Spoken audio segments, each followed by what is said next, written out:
Hi there.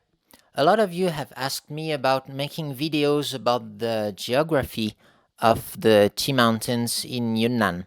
So I just went on the internet and ordered a couple of maps, which are pretty good maps and pretty accurate as far as I can see, of the famous tea mountains. So today we're going to start with the region I'm most familiar with, which is Xishuangbanna. So as you can see in the bottom left corner, this is a Yunnan map, and Xishuangbanna is at the southern tip of Yunnan province. So it's bordering Myanmar here and Laos in the eastern side. So let's start. We can separate two distinct areas. We can say that there's tea. This is the Mekong River, Lansangjiang in green. So you can see that it separates Xishuangbanna in half. This is Jinghong, the main city of Xishuangbanna, and it goes south and it marks the border then between Myanmar and Laos. And the Mekong River really marks the distinction between eastern Xishuangbanna and western Xishuangbanna. So usually when we talk about Xishuangbanna tea, we separate into what's east of the river and what's west of the river. So east of the Mekong River, you have the 6 famous tea mountains, and these are Youle, Gedeng, Mangzhi, Yibang, Manzhuang, and Yiwu, which is here. So the town is in the south, but all of the tea gardens are more in the northeast.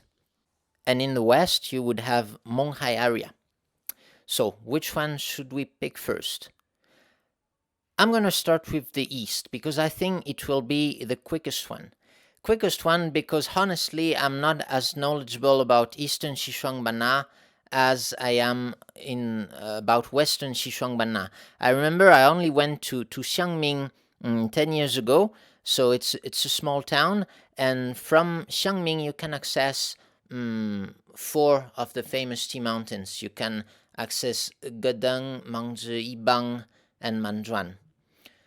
What I noticed 10 years ago is that the area is sparsely populated by tea gardens. It's actually mostly rubber plantations that I found there. Now I hope I can go there soon again and change my mind. Noticeable areas, I think, are Yibang, especially Mengsong, which should be actually in the north. They wrote it here, but I think Menngsong is in the north of Yibang, and this is famous for being the imperial tribute tea. So now it's extremely expensive and it's very low yield. Basically, out of those 4 mountains, it seems that Yibang might have a few more villages than the others making tea, but overall,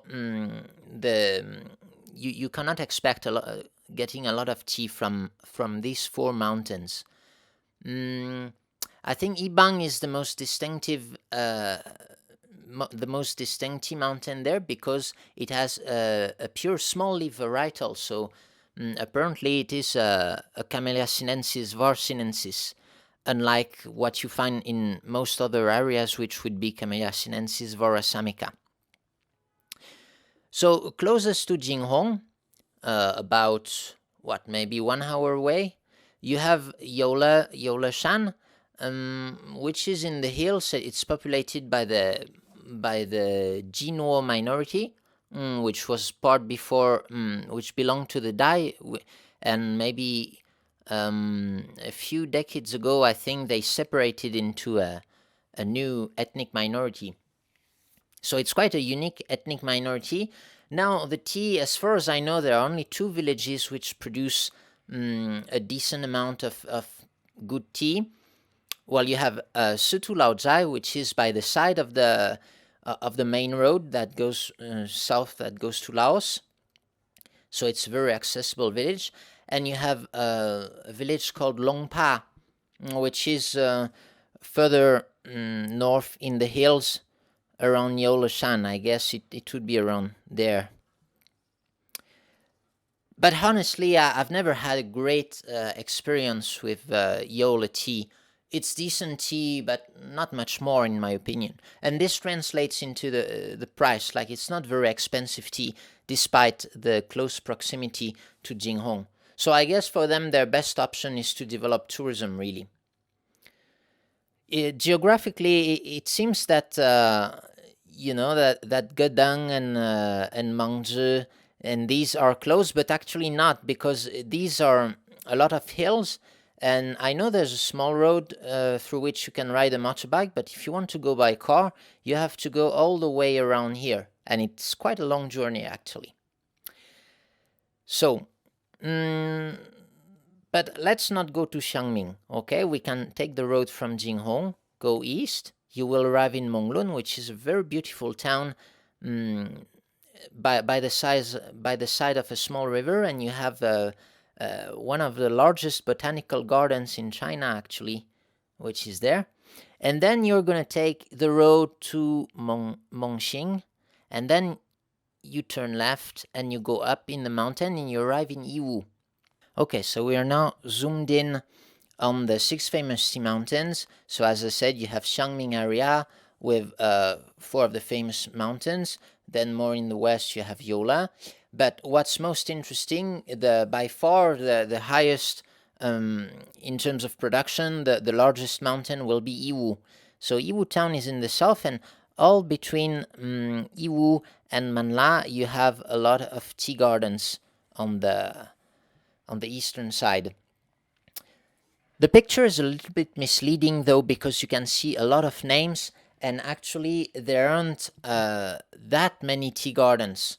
Well, compared to what you see, it seems like the area is totally cluttered with tea gardens, but that is not the case. It's just that in that area they have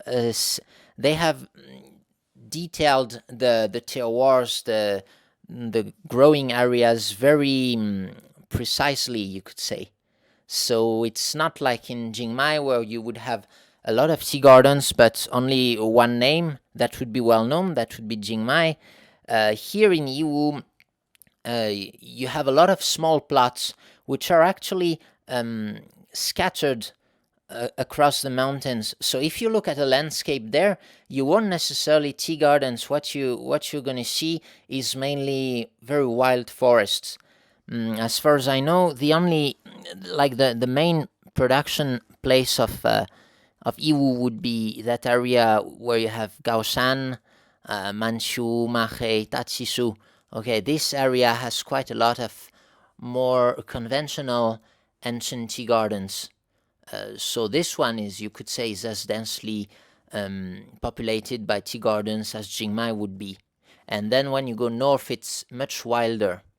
Although it tends to change, because since their tea there is very expensive, they have planted a lot of young trees in the past. And of course, if you go beyond the border, then you have Laos here, and you have a lot of interesting teas. Namely, you have 2 valleys. You have what's called Nyot U district. So you have a small town there, and you have 2 valleys, one that goes towards Guafengzhai, and one that goes more in the north, probably over there towards Zhangjiawan. And those 2 valleys have many villages which all make very interesting tea, quite in the same setting as eastern Yiwu, like in very, very sparsely populated gardens in remote forests. So I won't go into detail into the Yiwu terroir, because you could say it's quite a hobby of its own, because there are so many small names, and I'm sure here they are not all present. I think you could separate like 3 areas. You'd have southern, then middle, which would be where you have the highest production, and then you have northern, which is more wild. And if you want to learn more about it, I encourage you to check the video I made with Philip from Yiwu Mountain Tea, maybe 2 years ago now. But he's talking in that video. He talks about the details of Yiwu. Okay, I think that's it. That's it now for Eastern Xishuangbanna. Something you can notice actually is that there aren't any tea mountains in the southeast of Xishuangbanna, and that's very surprising. And indeed, the altitude is lower as you approach Laos, and the feel you get is very different. It's much more of a Southeast Asian feel over there. And yeah, it seems that there's no tea really, or only cheap plantation tea. I would say all the tea gardens, the tea mountains mentioned on this map have ancient tea gardens, or at least I think most of them. So, if you were to just point out where there are tea, you could say that there are tea kind of that there is tea almost everywhere if you see that at a small scale. It's just that most of the tea is actually not famous. It's very unremarkable. There's nothing special, so we don't talk about it. Okay, so now I'm zoomed on the western part of Xishuangbanna, which is Mong Hai area. You can see the Mekong River here. You have Jinghong, and if you drive for 1 hour and a half to the west, you arrive in Mong Hai. Mong Hai, which really is the capital of Pu-erh tea. This is where all the big business is. All the largest factories are based. There are thousands of factories, I think, nowadays in Mong Hai. It's still a fairly small and pleasant town, even though it has grown a lot, actually, recently. But I would say this is true for all of Yunnan, you know. First time I arrived in Jinghong, it was in 2009, I think, and it really felt like a rural, very very remote place, and now you have skyscrapers everywhere in Jinghong. But if you know where to go, it still has a lot of charm. Okay, so we're gonna be based in Mong Hai for this tour. And Mong Hai is a very convenient place because by car you can make a return trip to basically any mountain here. So this is a very convenient location. So from Mong Hai, if you go north, you go through small roads and you arrive in Mengsong. So that area is at quite high altitude. So Mengsong is still at fairly low altitude, and then as you go north, you start climbing. And don't be misled by the little hills drawn here. These are really high mountains. I think the peak of Xishuangbanna is there, and it's 2,400 meters high. By comparison, Jinghong is at 800 meters of altitude. So it gets very high. And you don't have tea up to the top of the mountain, but you can find pretty high altitude tea. I would say maybe up to 1,800 meters. So in Mengsong, you could say, what are the famous villages? You could say Baotang is famous. Then you have Naka. Yeah, that would be the two most famous places in Mengsong. Mengsong teas are known to have a very specific fragrance, high-pitched fragrance, and a special kind of bitterness. So I like Mengsong because it's a very distinct terroir. And as I said many times, one of my favorite villages is Naka because you have both of these traits, like both high-pitched fragrance and strong but fast bitterness, kind of aggressive in a different way than what you have elsewhere. So I really encourage you to try out those Mengsong teas. You have a few ancient tea gardens, but the majority of the tea produced there is plantation tea.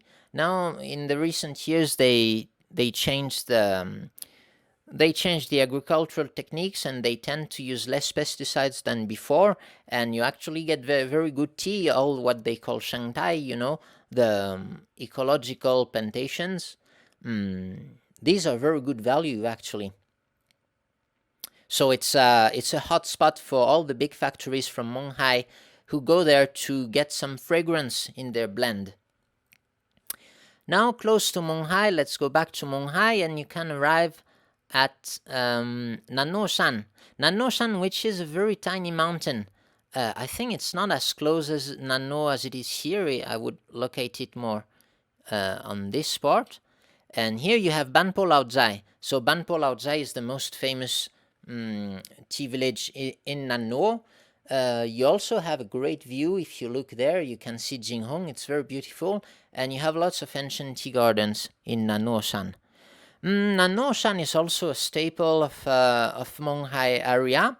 I would say it doesn't have as much typicity as the other teas, but it's a very well-balanced tea, especially when it's processed well. So it's a very tiny mountain, so you can actually walk or drive towards the southern side there. And if you're at the top of Nannuo Mountain, you will see a very nice lake, a small lake, and this is Galanghu. So Galanghu is also a small town, which is also quite a good base to go more south. If you climb to Galanghu, you have Pasha Mountain. Pasha is also a very famous mountain. I don't know why they didn't put it in green, because I would definitely have put it as one of the main major mountains in Mong Hai area.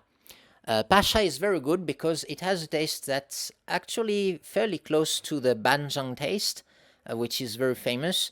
And so I haven't visited the place yet, honestly. It's one of the few mountains I haven't visited in Xishuangbanna, but I will definitely go because I know there is good tea to be had there.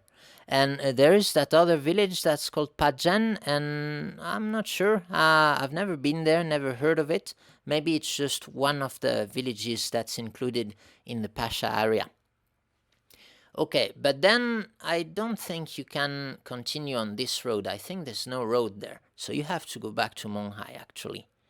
And so then you can go... let's do quickly Bada, okay? You can take the road that goes there, and when you arrive in Mangzhi, you turn left, or you can also take a road that goes to Dalo. I think it will also take you there. No, it seems it's there. You have a nice pagoda in Mangzhi. It's very nice for tourism too. I know that because this is the road that goes to Jingmai. And so in the west, you have Bada Mountain. You have a huge plantation of conventional tea in Bada Mountain. And, well, it's pretty low quality tea, but you have, I think, two villages. You have Hesong and Zhanglang village, which have a decent amount of ancient tea gardens. But honestly, I've never had really great Bada tea. Oh yeah, you also have Manmei, which is pretty famous. And it was a famous area because there used to be one of the oldest or the biggest something tea tree in Xishuangbanna. So it used to be a tourist hotspot until the tree fell down.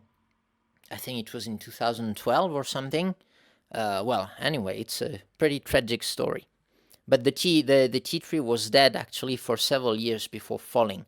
So it had quite a long last stand. And yeah, as I said, if you go north, actually, Jingmai Mountain is there. So Jingmai Mountain is in Pu-erh County. It's not in Xishuangbanna. But you can see it's very close. And actually, I think that 20 or 30 years ago, it used to belong to Xishuangbanna. Xishuangbanna extended there.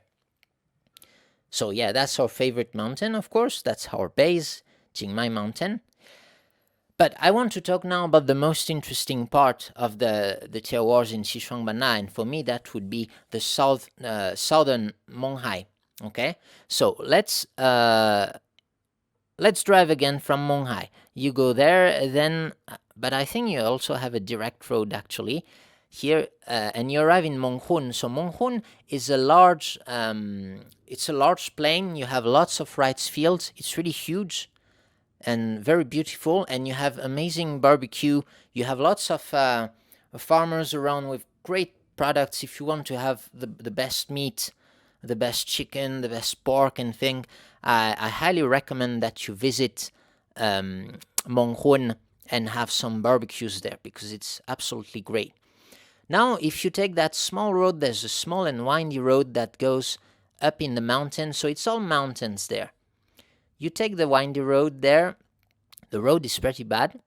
And you arrive in Hekai. So in Hekai, you have two villages at the beginning, Mannong and Manmei, and you'll be surprised by the size and the extent of the tea gardens and tea trees there. They really have beautiful gardens that you could actually mistake for Jingmai. They look a little bit like Dapingzhang, with very vast gardens. So it's also a very praised tea, Hekai. It's a kind of somewhat understated tea, I think. I like the mouthfeel. You also have a good qi. It's very solid Mong Hai tea. And they have mostly gushu in the villages. They have very few young plantations. Okay, then you continue on that road. So it's a very long road. It's much further than what is drawn because it's very, very windy. And you have Banpan. So Banpan is also included in Hekai, even though it's still quite far from Manmei and Manzhuang. So Banpan is more, you could say, it's more akin to, it's closer to Lao Banzhang. It's closer, but at lower altitude. I think it's 1,600 for Banpan, and then you arrive in Lao Banzhang, and there you're at a peak at 1,800 meters. Okay, so you go here. But last time I went, you can't even enter Lao Banzhang because I don't know. You have to pay a ticket or something. Well, it seems very touristy, and I just didn't want to visit that place. But of course, it's a great area for. It's considered like one of the best teas around, really. You have great everything. You have good fragrance. You have great mouthfeel, chachi, huigan, very deep huigan. Yeah, you can say that this Lao Banzhang tea has almost everything you'd expect from a good Pu-erh tea, and that's why it's one of the most expensive tea. But unlike teas like you would have, unlike many other expensive areas, this one still has a decent amount of tea that is produced. So I would say the price is not so much because of the rarity, but because of the huge demand that you have for Lao Banzhang tea. And then if you continue on the road, you will go through Xinbanzhang. So Xinbanzhang and Lao Banzhang have ancient tea gardens in common, but Xinbanzhang have much less of them. They have mostly plantations, which are also very pricey because we're in a terroir, in a soil that has really good characteristics, and even the young plantations from Xinbanzhang will give you an excellent tea, and it will be priced accordingly. A lesser-known village is Bakanoi. So it's right after Xinbanzhang. You turn right, and you arrive in Bakanoi, and there you have what I would say is closer to decent price for value. You have that kind of Banzhang characteristic in the taste, and the tea is expensive, but not as crazy expensive as Lao Banzhang is. And Bakalong is another village, but honestly, I've never been there really, and I don't really know where it is. But more interesting, if you continue on that road from Xinbanzhang, you will arrive in Lao Man-e. And Lao Man-e is also one of my favorite places because you have a lot of tea. This is expensive tea, but this is absolutely great tea. This is very heavy sweetness. You can have the bitterness if you want, if you go for the bitter tea. If you go for the sweet varietal, you will also have some amount of bitterness because I think it's due to the soil, to the varietal. Usually southern Mong Hai teas have a somewhat high bitterness, and the more south you go, the more bitter it is, it seems. Interestingly, Lao Man-e is at low altitude, it's 1,200 meters, so it's really not that high, and yet it produces really great tea with the heaviest sweetness you can get. I would say a heavier sweetness than Lao Banzhang tea. But of course, I would say it's a less balanced tea than Lao Banzhang. It's more like, it has more typicity, you could say, more of an edge. And if you continue on the road south, you will arrive in Bulang Shan.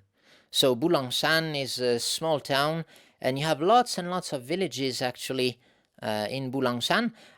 So you see these like what Guliang, Manoi, Manban, Manna. These actually they are small villages. They don't have a lot of ancient tea gardens, but usually they have a lot of plantation tea.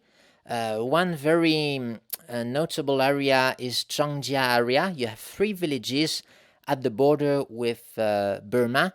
This is an absolutely beautiful landscape where the border is in a valley, or it's a mountain. Like you have a huge valley and a really big mountain range there. It's really beautiful to just drive on those hill roads, and you feel like you're gonna fall anytime. And it's a very deep valley.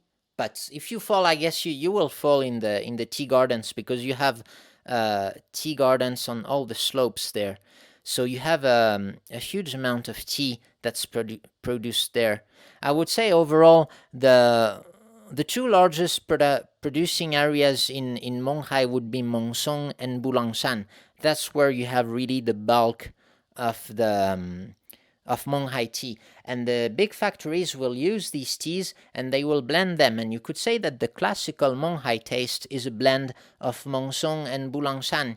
You'd get both the high fragrance of Mengsong mixed with the heavy sweetness and bitterness of Bulang Shan. And that makes a very basic 7542 taste, like Mong Hai Tai 7542 taste.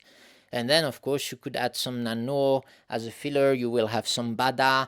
I would say Bada will have more, it would be more a support to the tea.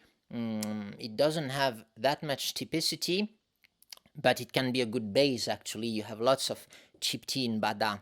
You also have some in Shiding here. Well, you have there everywhere. If you go a bit in the countryside, you'll find. So that was about it, actually. I don't want to make this presentation too long. I can see that I've been already talkative. So just to summarize, you have 2 areas: Western Xishuangbanna, west of the Mekong, east of the Mekong. East of the Mekong, you have the 6 famous tea mountains, in which Yiwu is by far the largest one, and it's all at the border with Laos. And in the west, you have